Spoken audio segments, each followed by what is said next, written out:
Welcome back, everyone, to the Countdown to Kickoff program. Al DeMarco along with Steve Budin, the only nationally televised show that breaks down your top college and pro games every weekend from a point spread perspective. Quick reminder, if you missed any portion of today's show, you can watch it in its entirety over at picknation.com anytime, morning, noon, or night. Guys, we are going to take a look at the next game between Chicago and Carolina. Chicago, Monday night, I had the Bears. Now, this is a true reason why you watch games until the end, because it was a great play on the Bears until 30 seconds were left in the game, and then Matthew Stafford threw what to the Lions was a meaningless touchdown pass, was not so meaningless to gamblers like myself and a lot of our brethren in Vegas. Chicago encountered a very tough defensive team in Detroit on Monday night. They are not encountering a tough defensive team with Carolina today, however. That's why they're laying 9 points in this contest. Right. Well, at first glance, you look at this line and it looks more bloated than Christy Alley pre-dancing to the stars. Ooh. But then you got to realize that this is the new Cam Newton, by the way, guys. He's not going to all of a sudden show up and be the guy from last year. It's not going to happen. He's 2-4 against the spread, 5 touchdown passes to 6 interceptions. Look, at the end of the day, on the other side, Jay Cutler, you know, I said it last week, one of the most underrated quarterbacks in the NFL. He's tough, he's gritty, he's competitive, and what a lot of people don't know, he's got a hot girlfriend, Kristen Cavallari, hot as hell, and you know what? I'm backing them. I'm going with Chicago here, minus the big wood, no pun intended. Any other names that you want to drop here? I can't wait to see as we continue and motor through the second half of this show. Hey, listen, Chicago didn't cover on Monday night, but still, the Bears are 9-2 against the spread in the last 11 Jay Cutler starts. And the fact is, you know, in watching that Chicago contest the other night, I came to the conclusion that it may be scary to take Chicago against teams that have a great pass rush, which is why they lost to the Packers, which is why they really had trouble putting points on the board against the Lions. But against anybody else, go ahead and back the Bears, no matter what the point spread is, because this team has offensive talent. Matt Forte and Brandon Marshall. Chicago, I think, is already 3-0 straight up and against the spread this year, laying 6 or more points. Go ahead and lay the 9 points against a Carolina team that's 4-9 against the spread. It's the last 13 as a road dog. Next contest, Pittsburgh and Washington. Steelers, just an injury-racked team here. Offensive line problems, running back problems.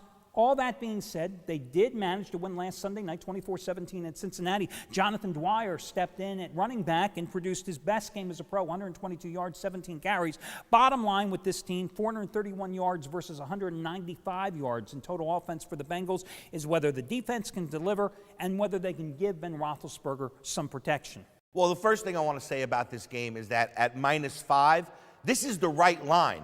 This isn't a game that's going to jump off the page and scream one side or the next. I mean, this is the good old, and I will stress old, Pittsburgh defense against an RG3 who, to me, most talented quarterback in the league, bar none. But the question is, can the rookie get his team up after the emotional loss last week with the Giants? Pittsburgh always plays good at home. I expect them to play good at home again. I'm going to back Ben Roethlisberger here and lay the points with the Steelers. Well, the Steelers have won 10 of their last 11 straight up at Heinz Field. They're 8-0 straight up, 6-2 ATS in their last 8 at home versus non-divisional foes. And I think you hit it right on the head there.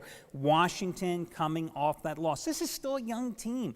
And even though RG3 has played magnificently, even though they had 480 total yards last week against the Giants, hey, everybody's been putting up big yardage numbers against the Giants. Giants defense isn't that good. We'll talk about them in a minute. As a matter of fact, it's the next game with Dallas. But I think in this contest, not only do I lean a little towards Pittsburgh, but I looked at the total as well, 47.5 points. Washington's defense isn't that impressive. So I think that Roethlisberger will be able to exploit it. At the same time, because of injuries and because of age, this is not the steel curtain defense of years ago. Much like Baltimore Ravens, they're living on their past reputation, so I can see some points being scored in this contest. Well, you're right, because both of these teams live and die with their offense. All of their superstars are on their offense, and you're right about that. The over obviously looks good here.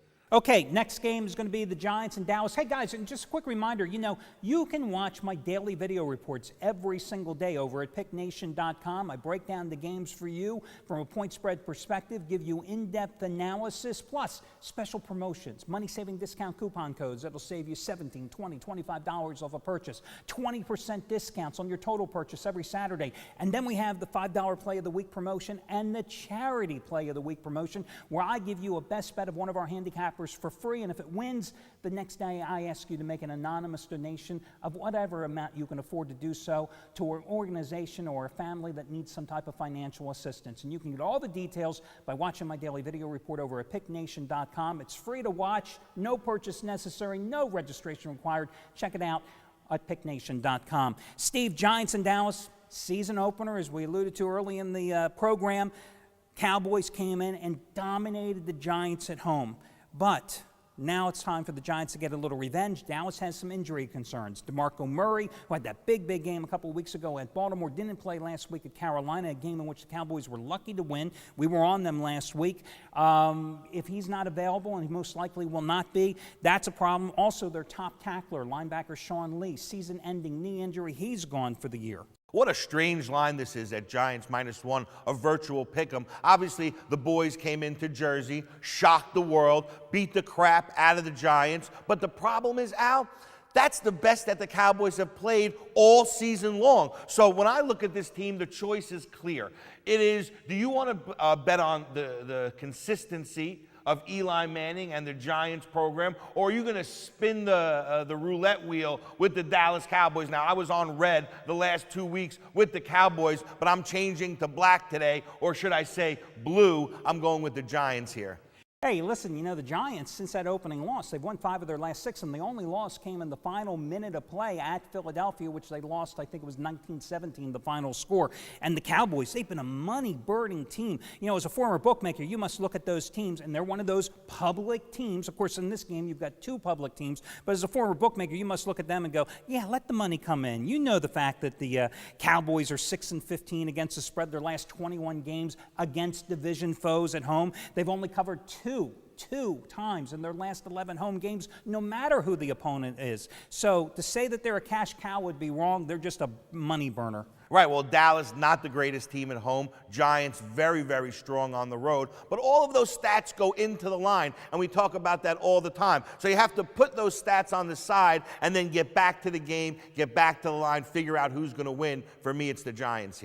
And also, Steve, how about the total here? 47.5 points. Now, I know what happened the first go-round in this contest, but we have seen Dallas get shredded defensively at home by Chicago in that Monday night game. We've seen the Giants get shredded defensively almost every single game this season, especially at home.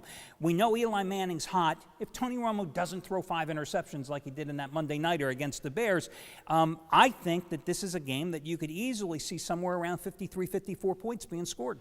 The only problem is that I haven't seen Dallas put those kind of points up yet this year. And they've gone up against very soft defenses so far this year, and they really haven't scored the big points. So I kind of like the under here. I'm a big fan of the Giants' defense.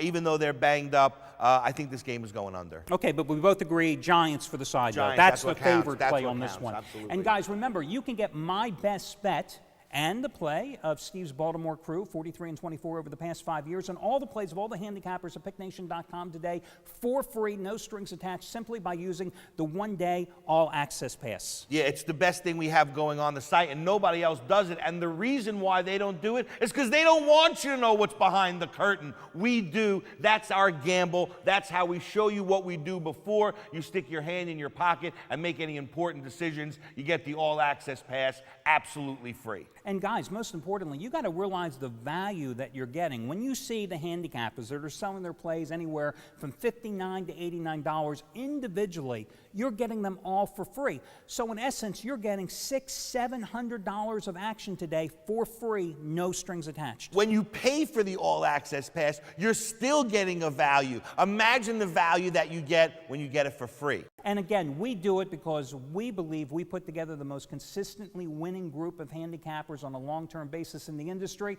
And what better way to prove it than showing you, as Steve said, pulling back the curtain, showing you behind the green door, everything for free. Last game we're going to touch on today is going to be the Sunday night contest between Denver and New Orleans. Broncos last seen 2 Monday nights ago, overcoming that 24-0 first-half deficit and beating up San Diego on the road. You know, I alluded to this in last week's show.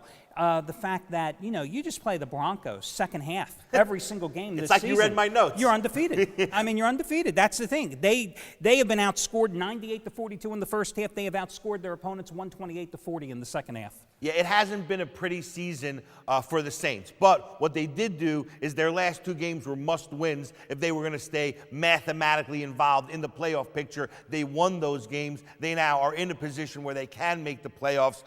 Denver, you're right. This is the trend with Denver.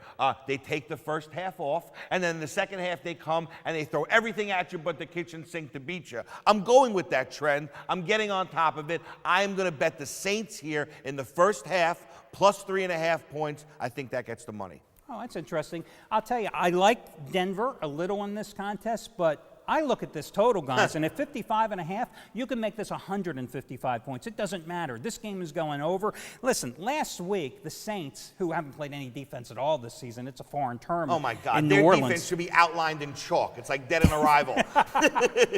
But, I mean, last week, the Tampa Bay Buccaneers accumulated 513 yards in total offense. Josh Freeman threw for 420 yards and 3 touchdowns. And Vincent Jackson, they still haven't stopped this guy from last week's game. So if that can happen with Josh Freeman, and this isn't a knock on Josh Freeman, but for Christ's sake, it's Josh Freeman, guys. This is Peyton Manning. I think Manning will just be able to find plenty of holes in this secondary. And it's going to be, I can certainly see what you said, taking New Orleans in the first half, because obviously the numbers back it up. I don't know why it is Peyton is just having such a hard time getting the offense cranked here in the first half of games this season. Well, earlier in the season, I thought it was because he didn't get enough time in preseason. Because with the injury and the $100 million contract, he wasn't getting the snaps. That's why by the 3rd or 4th game of the regular season, I really thought he would come into his own. It's got to be a timing thing. It's got to be a new team thing. For whatever reason, by the second half, it's almost like they throw out the game plan and just let Peyton be Peyton. And when they do that, they have tremendous success. Yeah, I mean, we saw it in the San Diego game. We saw it in the Monday night game, the near comeback win at Atlanta. We saw it at home against Pittsburgh. We saw the second half explosion against the Oakland Raiders at home. I think that you got to ride that. I think that's a great way to play it. The other way I would think about this particular contest is potentially in a teaser. I don't think Denver loses this game at home, and in a 2-team teaser, you're saying the Broncos are pick 'em. Absolutely, and you can even bring that total 55 down to 49 and go with Denver and the over in that game. That's also a great teaser. Yeah, I might have to bet that one. Okay, guys, that'll conclude this week's edition of the Countdown to Kickoff program. Remember, you can catch us here on foxsports.com every single Friday, Saturday, Sunday, and Monday as we break down your college games and your pro games and your Monday night game as well. And remember, if you missed any portion of today's show, you can catch it in its entirety over at picknation.com. Make sure you check out that one-day all-access pass free trial and the $500 total prize money in the free Fantasy Football League contest. For Steve Budin, this is Al DeMarco. And once again, guys, we will catch you next week when we re-rack and do it all over again.